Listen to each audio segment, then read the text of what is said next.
Muito bem, nós estamos aqui com muita alegria hoje no nosso programa Eclésia, com o nosso convidado muito especial, o professor Luiz Felipe Lima Durval.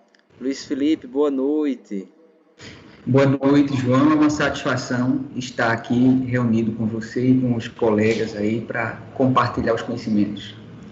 Muito bem, uma brevíssima apresentação sobre o professor Luiz Felipe, um grande amigo meu. O professor Luiz Felipe, ele é licenciado em História pela UFPE, tem especialização em Método de Ensino de História pela Facu Minas e atualmente está mestrando no programa de pós-graduação em Educação da UFPE. E hoje vem participar do nosso programa Eclésia para nos ajudar a refletir um pouco mais sobre a relação da Igreja com o Império Romano do Ocidente e, tendo em vista essa ligação, como se deu também a queda do Império Romano, em que a Igreja influenciou ou não nesta queda. Ele irá nos esclarecer, principalmente porque a grande área das pesquisas do professor Luiz Felipe é em educação católica, embora não seja em história da Igreja, mas com certeza poderá nos ajudar a compreender melhor. Muito bem, vamos lá então, a primeira pergunta, a primeira questão. Então, Luiz, o que você poderia nos dizer sobre a influência da Igreja Católica no Império Romano? Como foi isso? Bom, João, antes de tudo eu queria começar esclarecendo para quem está nos assistindo que eu não sou um historiador da Antiguidade Clássica, nem tampouco um historiador do período medieval. Eu sou um enxerido, né? Sim. Porque o historiador, João, ele tem uma vocação para a curiosidade, para a fofoca, né? E a gente procura, às vezes, estudar alguns temas. A minha área de estudo, você falou muito bem, é a educação. Sobretudo, a educação no século XX, né? A contribuição da Igreja na educação. Mas isso é uma outra discussão. Eu vou falar do lugar que sou, então, que é professor, tá certo? E trazer algumas questões que eu discuto com os meus alunos em sala de aula, que é o lugar que eu posso falar, já que não tem esse conhecimento atualizado, acadêmico, da Antiguidade Clássica, nem do período medieval. Então, veja só, a história, ela se faz presente no tempo presente, né? Ela está viva, de algum modo. E antes da gente discutir o papel do cristianismo na Europa Ocidental, a gente precisa perceber que há uma herança cultural desse grande império romano viva na nossa civilização atual, né? E a esse exemplo, eu queria mencionar alguns fatores. Por exemplo, o idioma, o latim, que foi tronco, elemento para a formação de outros idiomas, o direito, né, o código de Justiniano, né, um elemento romano que está aí presente até os dias de hoje, passando pela escultura, pela literatura, e a sé do cristianismo, a sede do cristianismo no mundo está em Roma, né, sede também, capital do Império. Então, o que nós vamos discutir é um tema muito atual que está vivo no tempo presente. E a outra questão que eu queria discutir com vocês é que o mundo, ele nem sempre foi cristão. E essa obviedade eu gosto de escancarar, porque às vezes eu tenho a impressão que as pessoas naturalizam as práticas, as vivências, os saberes, né? Ao ponto que o meu menino do 6º ano, que eu dou aula, ele pensa que Jesus Cristo foi o primeiro ser vivo. Aí eu menciono logo, não, Jesus Cristo ele é muito novo, né? Os primeiros seres vivos estão datados a 5 milhões de anos, 6 milhões, Jesus Cristo só tem 2. 1000 anos. Então, é essa questão primeiro que eu queria tratar. O mundo nem sempre foi cristão. Então, o que a gente vai discutir hoje aqui é quando foi que o mundo se tornou cristão. E aí eu já indico para vocês o texto do historiador Paul Veyne, que é justamente onde ele explica, né, de uma maneira profunda sobre a cristianização do mundo. É uma obra dele chamada Como o Mundo se Tornou Cristão. Então, assim, eu acho fundamental para quem está estudando a história da igreja começar por essa obra. Uma obra muito fundamental, certo? Então, o mundo começou cristão, né? E ele se popularizou dentro de um império, certo? O Império Romano. Mas a história de Roma, ela não começa com o império, né? Ela passa pela monarquia, pela república, chegando a esse poderoso império, né? A monarquia começou em 753 a.C., né? Quando Roma era uma pequena cidade, né, povoada pelo povo etrusco. E as dimensões imperiais ganhou força no período republicano, em 509 a.C., quando foi, digamos assim, o apogeu dessa civilização, onde Roma conseguiu expandir seus territórios, fortalecer as suas instituições, né, as coisas públicas, né, o Senado, e por aí vai. E, por fim, o Império. Então, o cristianismo ele surge nesse contexto do Império, que começou lá em 27 a.C. e terminou em 476, que a história todas nós já conhecemos, né? Então, um conjunto de fatores levou à decadência do Império Romano, certo? E dentre esses fatores, o próprio cristianismo, que é o que nós vamos discutir mais adiante.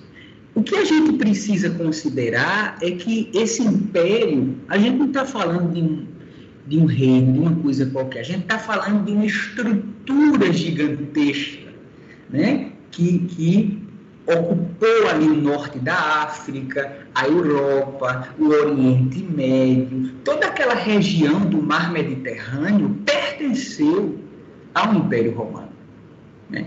E a exemplo disso, a gente pode mencionar a rede de estradas, não é? Há estudos que relatam que os romanos tinham 80 mil quilômetros de estrada. Isso corresponde a 2 voltas, João, que o ser humano pode dar na Terra, percorrer na Terra. Então, assim, era monstruosa a estrutura do Império Romano. E é dentro dessa estrutura monstruosa, gigantesca, que o cristianismo surge. Eu sei que eu estou conversando com teólogos, né, estudiosos da igreja, mas eu queria resgatar um pouco da figura de Jesus Cristo como um ser histórico, tá certo? Distante de uma interpretação, digamos assim, mais teologal, né? Ou mística dessa figura, que a gente chama de Cristo. O cristianismo ele surge após a morte desse indivíduo, né? Desse ser histórico, datado no tempo e no espaço, né? E surge em torno das narrativas de uma suposta ressurreição deste cidadão, né? É assim que surge o cristianismo, né? Jesus ele foi executado no reinado do imperador Tibério, né, por defender os pobres, os oprimidos, por pregar uma salvação fora do império, fora dessas estruturas materiais, né? Portanto, era um cidadão subversivo da ordem e por isso foi crucificado, né? E foi condenado, por incrível que pareça, por um tribunal judeu, e os próprios judeus o entregaram à morte, né? Aos romanos o entregaram à morte.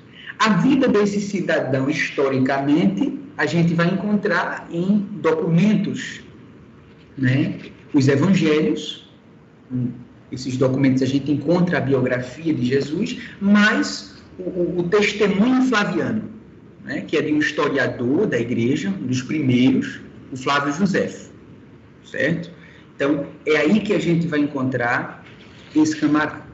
Mas para a gente entender como o mundo se tornou cristão, como esse império poderoso, pagão, que dominava os povos, João, mas ao mesmo tempo incorporava as religiões, a gente precisa resgatar a figura de Paulo. Eu ousaria dizer que, se não tivéssemos o apóstolo Paulo, talvez o mundo não seria cristão. Eu já escutei algumas interpretações em torno desta narrativa de que sem Paulo o mundo não seria cristão. E eu acho fantástica essa leitura, porque Paulo ele percorreu todo o mar Mediterrâneo, o norte da África, a Europa, a própria região ali da Palestina, né? E ele foi responsável pela cristianização do Império, né? E qual é a contribuição de Paulo, né? Primeiro porque Paulo ele tornou o cristianismo uma religião universal e não uma religião para os judeus, né? Ele disse, não, Jesus ele não veio para os judeus, ele veio para os povos. Então, note que o discurso ele é um discurso amplo, né? Ele trouxe essa concepção de que Jesus veio para todos. E ele percorreu todo o império fazendo essa mensagem. Agora, você me fez a pergunta sobre essa influência, né, do cristianismo no império.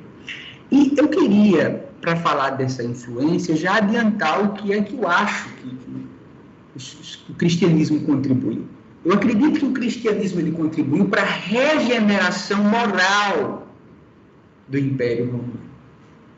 E aí eu queria trazer alguns elementos para o que eu chamo de regeneração moral. O primeiro deles o divórcio era uma realidade muito comum, né, no Império Romano. Primeiro, eu queria dizer que quando eu falo de regeneração moral, eu não quero dizer que o cristianismo melhorou, não estou atribuindo valor, estou dizendo que ele modificou esses valores, certo? Sem fazer juízo de valor. Então, o divórcio era uma realidade constante no Império Romano.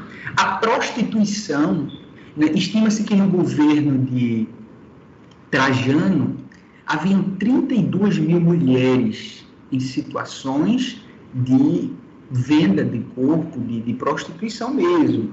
A corrupção generalizada, né, em todo o Império.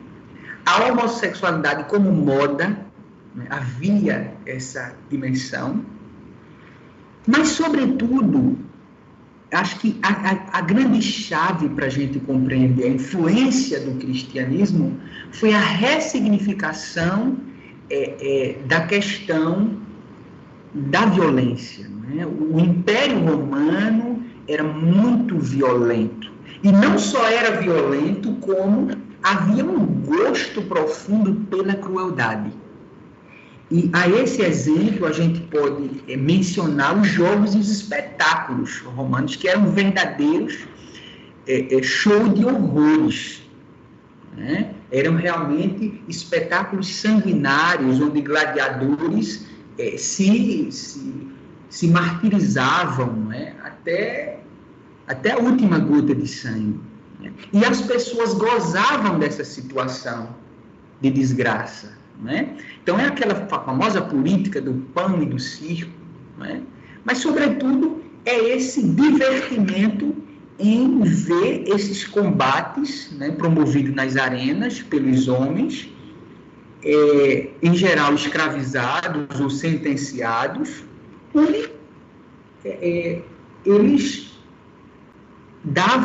se davam como espetáculo para as pessoas rirem disso. Então, de uma maneira geral, eu quero te dizer que, no meu entendimento, o cristianismo, ele ressignificou, regenerou esse cenário, esse espírito que havia essa pulsão, uma linguagem freudiana, essa pulsão de morte que havia no Império Romano.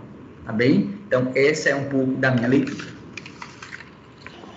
Muito bem, Felipe. Agradeço e com isso a gente encerra o nosso primeiro bloco e já já voltamos com mais algumas perguntas que nos iluminarão nesta caminhada histórica que está com certeza fazendo a memória, não no sentido de memória, não no sentido de fazer memória do passado e deixá-lo distante, mas tornando-o presente no hoje da nossa história.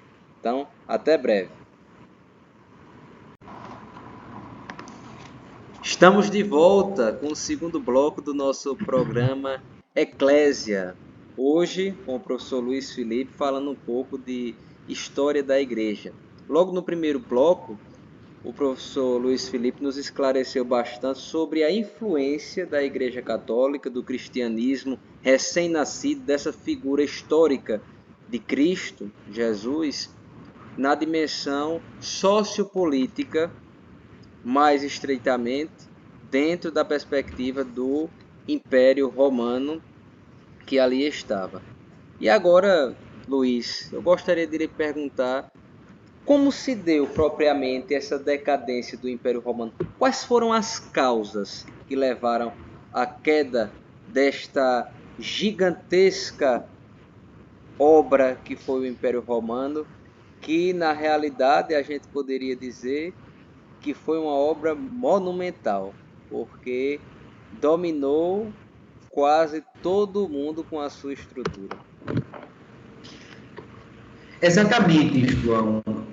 Foi tão monumental que o Império Romano do Oriente ele só veio a declinar 1000 anos depois. Né? 1000 anos depois, por outras razões que eu não vou me ater aqui. Mas, em torno da questão do Ocidente, existem muitas teses sobre o declínio. E existe até gente que acredita que o Império Romano ele não acabou, certo? Eu vou mencionar algumas situações e depois eu vou tratar dessas teses que a gente pode encontrar lendo a obra do Fim do Mundo, um clássico do historiador Peter Brown, certo? Vê só, a gente havia, naquele momento, ali no século III, século IV, um declínio da natalidade, certo? Um crescimento exponencial da escravidão, porque, por ser um império, eles dominavam os povos e escravizavam. Né?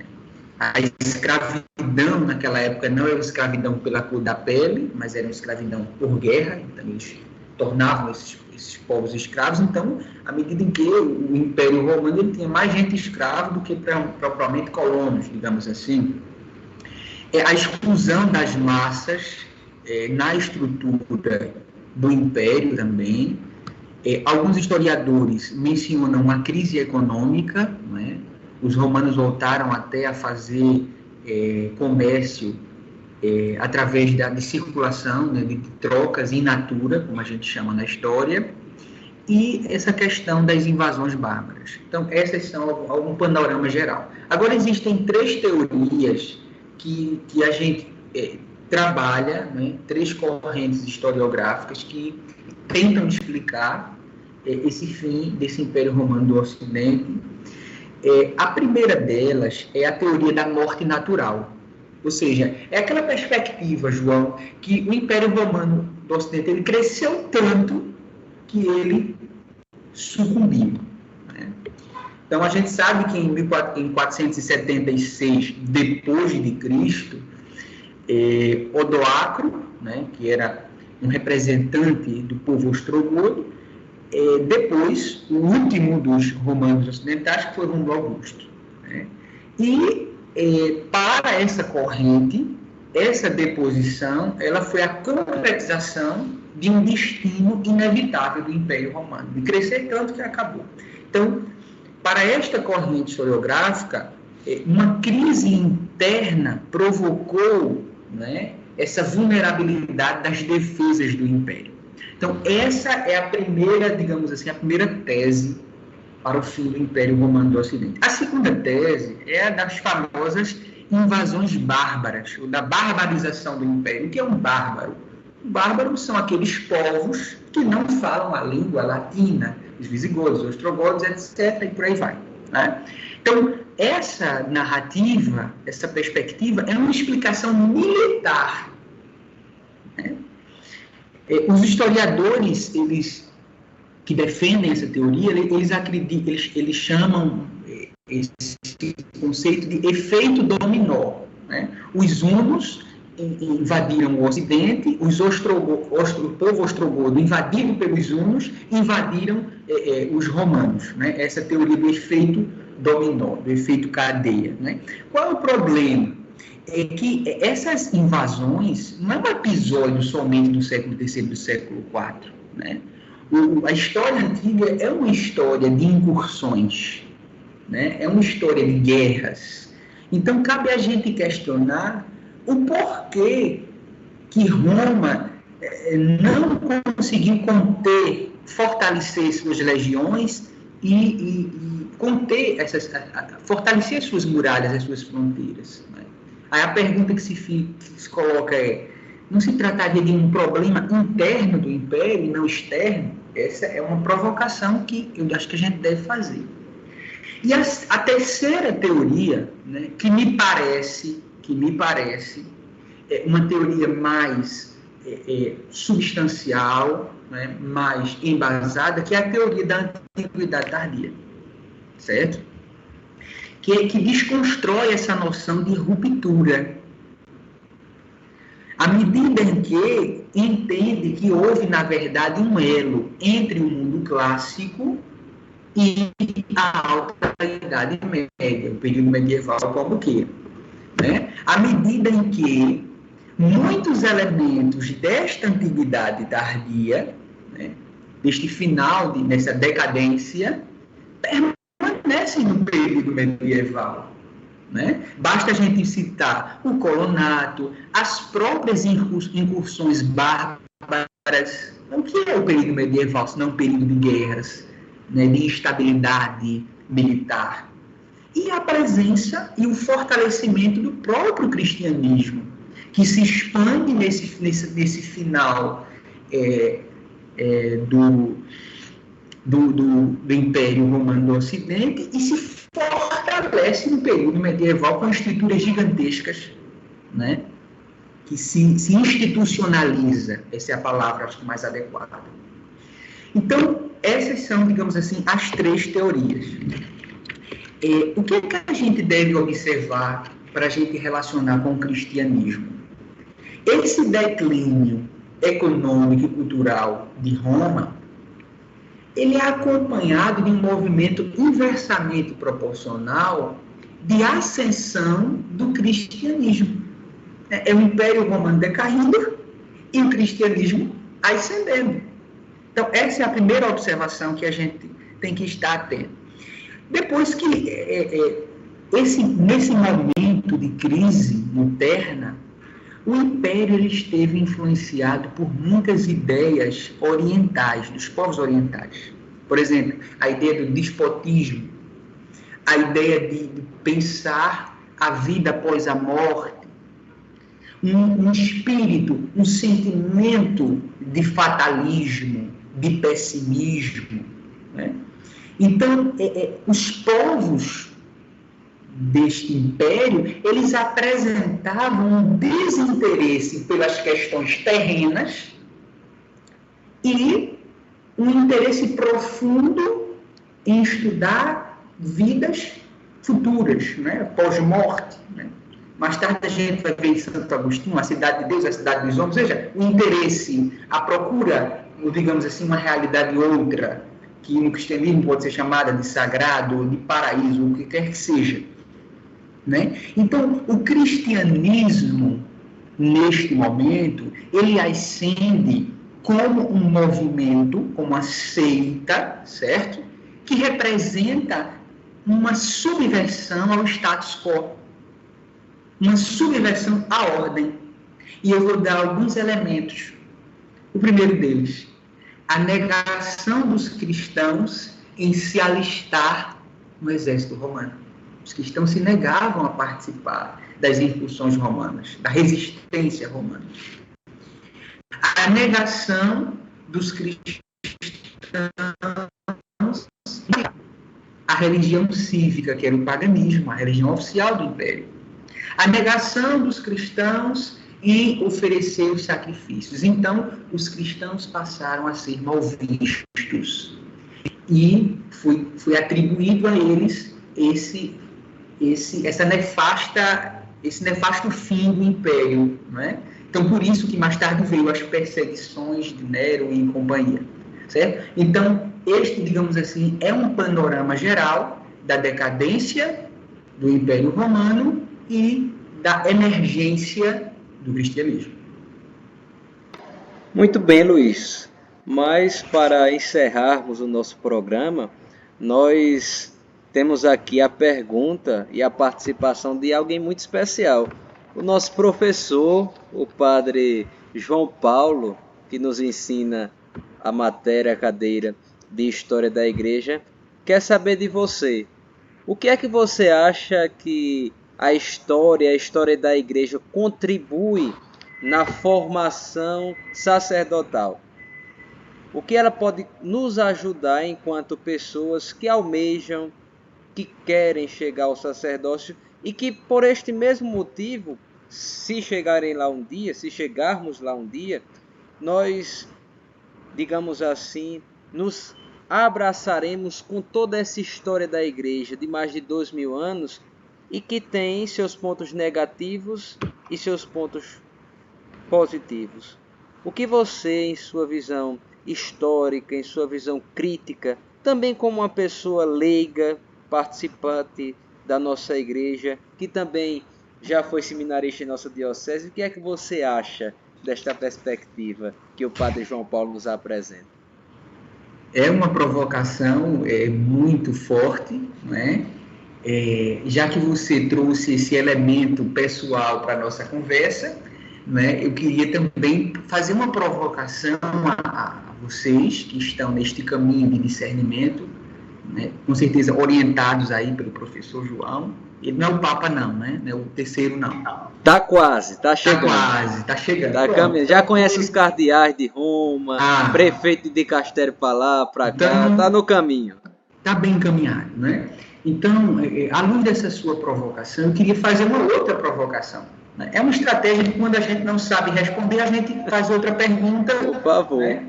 Mas eu queria dizer assim, gente, que a história e a experiência que eu tenho com o ensino de história é que ela nos ensina a ser mais humildes.